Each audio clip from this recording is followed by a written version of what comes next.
Hey y'all, I'm Danielle and this is The Fit Life.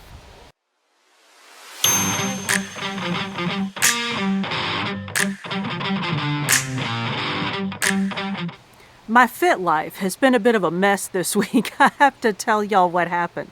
I had my vlog all planned out. I was going to tie together the ideas of organizing, right? We talked about organizing and decluttering. I was going to tie that together with the idea of using shopping and menu planning to sort of deal with what's going on in the economy and talk about something that I've found myself dealing with, which is, y'all, I have no idea what things I own because my kitchen is such a cluttered mess. So my plan was to declutter and organize my kitchen pantry. I was gonna clean out my pantry, film all that, sort out all my stuff, show y'all things that I had multiples of, which was a lot, and then film myself reloading the pantry so you could see what a great job I did organizing and how much neater it was, and honestly how easy it is to look in there and see what I have and what I need so that I'm not buying boxes of Bisquick every week. Y'all, who even uses Bisquick? It was a great plan, right? So I filmed my pre-thing, so I have footage of my absolute dumpster fire of a pantry. Well, then here's where things fall off the rails. If you know, you know. Frederick Bachman's third book in the Beartown series came out last week. I was listening to the third book in the series, The Winners, while I was pulling things out of the pantry. Well, y'all, I completely forgot to even film anything, and then when I thought about it, I was so wrapped up in the book, I couldn't even make myself stop what I was doing and set up the shots to film. So I got no footage of any of it. I was just so enthralled in all that I was doing. Y'all, it was so bad. My reaction to this book, and I swear to y'all, this is all real. Like, I didn't make any of this up. Finished the book, took a little nap. The intern was out with his friends. Y'all, I gotta move around when I'm talking about this because I'm about to get all worked up just thinking about it. But so I realized that if the intern had come home and found me in the condition that I was in, he was gonna think somebody in real life was dead. So I texted him, and I would show you the text, and anybody that knows Beartown knows what happens. Y'all, I think it's like raining or something. I'm feeling a little misty. Speaking of which, check this out. Look at those, the difference a week makes. Remember what these trees looked like last week? It's amazing the difference a week makes here. So I texted the intern and said, I feel a need to warn you, I am a sobbing mess, but such and such happened. It's not real life. I know it's not real life. I'm fine. He comes in. I'm sitting at the kitchen counter trying to eat my dinner. So I hear him come in and I get control of myself enough to speak. I said, did you get my text? He said, no, I was talking to the neighbor. I guess he was on the phone with the neighbor. And I said, well, I'm surprised they didn't hear me. And so as I'm speaking, I just start bawling. And I said, I'm surprised the neighbors didn't hear me because as things were, starting to amp up, I walked outside. So I was sitting outside just sobbing. And in typical intern fashion, he says, you were sitting outside? Well, that means there's video then. We have the Ring cameras on the outside of the house. So y'all, this is my reaction to the end of the Beartown trilogy.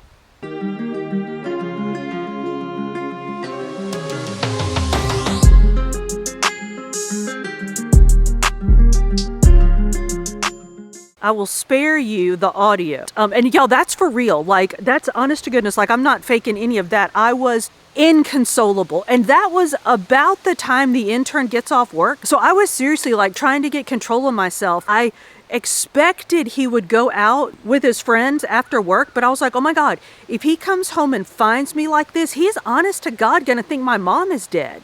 And I know that's awful to say, but seriously. So we were talking about that as we're watching the video. He was trying to be supportive and he's like, well, I'm so sorry for your literary loss. It was very cute. I'll probably at some point do I think I'm going to start doing book reviews, and I'll probably do a review of Beartown, us against them, and the winners, but I can't think about it yet, y'all, because you see my reaction. I will just say it was fantastic and I loved it and I miss Beartown already. But let's talk about this pantry. I'm gonna go inside and let's talk our way through the organization of this pantry. I just threw everything away. I will tell you the things that I found in there, just give you some things that I have learned and why I think it's really gonna make a difference. Like I said, it was a mess. The main issue with my pantry mess was that I would have something that I needed, I would use it for a recipe, and then it would work its way to the back. So then the next recipe I made, I would buy what I needed for that, use those ingredients, and then the next recipe I needed, I would look at what was in the front, buy whatever it was that I needed for the recipe, and things would get shifted to the back. I had 4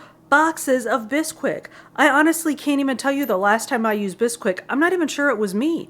Like when I'm out of town, the intern and the boys are making pancakes with Bisquick. I have no idea, but there were 4 boxes of Bisquick. There were 3 different containers of onion salt. What in the world? I put all of that stuff on the counter. I sorted it into cans and then baking stuff and chips and other things.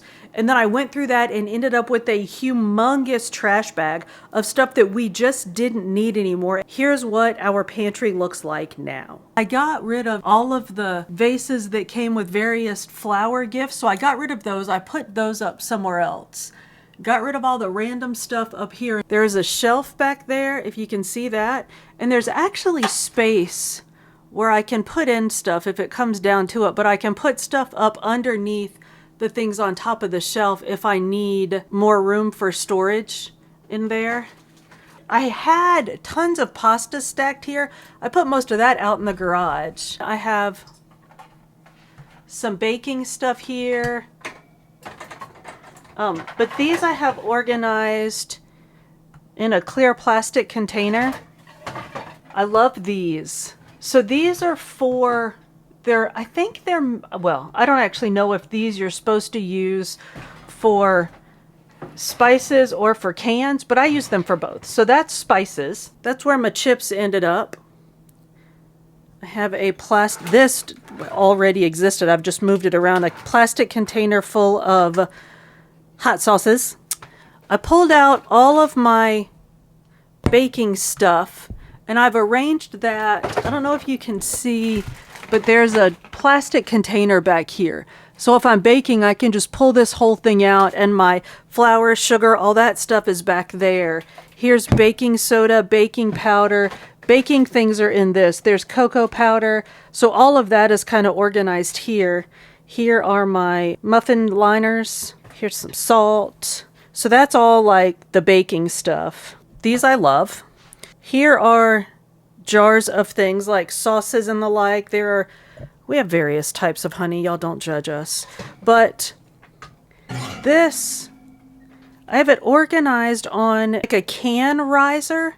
And y'all, that is a game changer. Everything is taking up the same amount of space, but they're staggered so that you can see everything. I have one for cans as well. This is something that I have struggled with. It's tomatoes. Like every time I make something, I just buy some more tomatoes. So I have cans and cans and cans and cans and cans and cans of tomatoes. But now I can see what I actually have. So hopefully in the future, I'll be able to look in here and say, oh, well, I have some stewed tomatoes. I don't need to buy any. I can use those. I have another can holder. Sorry, that's an annoying noise. I have a plastic container where I have just sort of my random backstocks in there, some gravy, soy sauce, Worcestershire sauce. Those are in here. And again, they were just all over the place, y'all, but they're now organized in this container. So now I can look in and see what I have and then either use it out of there, or I know that if it's not in there, I know that I need it. So I'm not just hunting anymore for what I have. I have arranged my bacon pieces. That, y'all, this is where I had all of those, that probably dozen box of Built Bars. This is my various flavors of Built Bars. I'm not even going to act like I think that's going to keep me from buying a ton of different flavors of Built Bars. But at least I don't have stacks and stacks of Built Bars in here anymore. That's what we have. So hopefully this will help me with my shopping.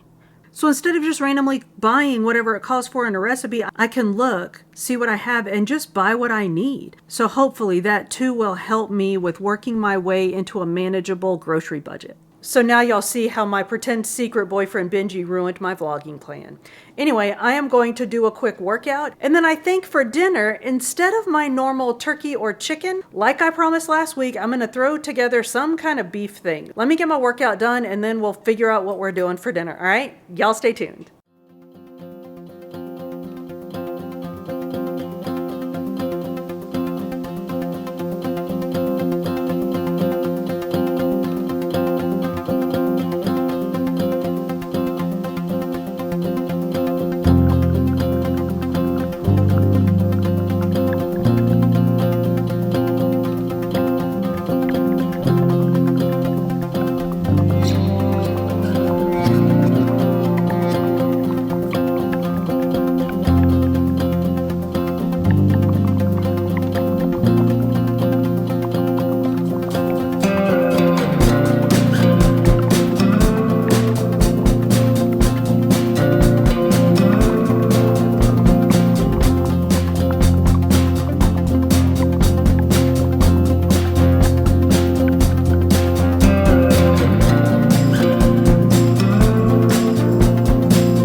My workout. I have a bit of a headache, so I'm going to go ahead and get dinner going and then take some Advil and sit on the couch. So here's what we have. We are going to make beef and broccoli. So I pre-gamed a little and went ahead and marinated the meat in some soy sauce with some sesame oil, baking powder, and a little bit of cornstarch. So that's been marinating for a couple of hours. Now I'm going to heat up, ooh, that's a lot, some sesame oil in the pan. I went ahead and pre-cooked some broccoli, so that's ready to go.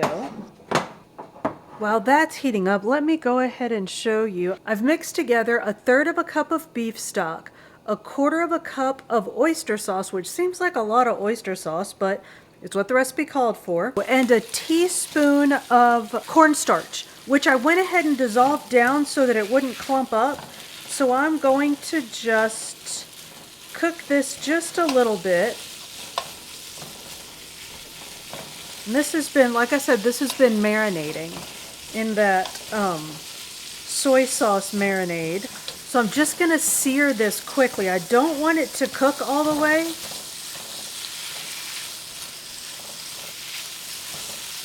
And y'all, this is just some thinly sliced flank steak. Oh, there we go. All right, I'm gonna put in some garlic. I didn't want to put it in for the whole cook time of the meat because I don't want to scald my garlic. So I'm putting garlic in now. I'm gonna let that go for just a minute. And I'm gonna add my broccoli.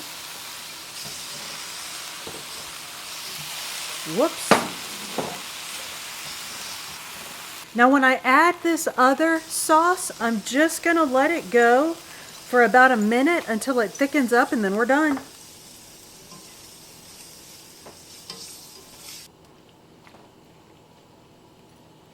There we have it, y'all, beef and broccoli.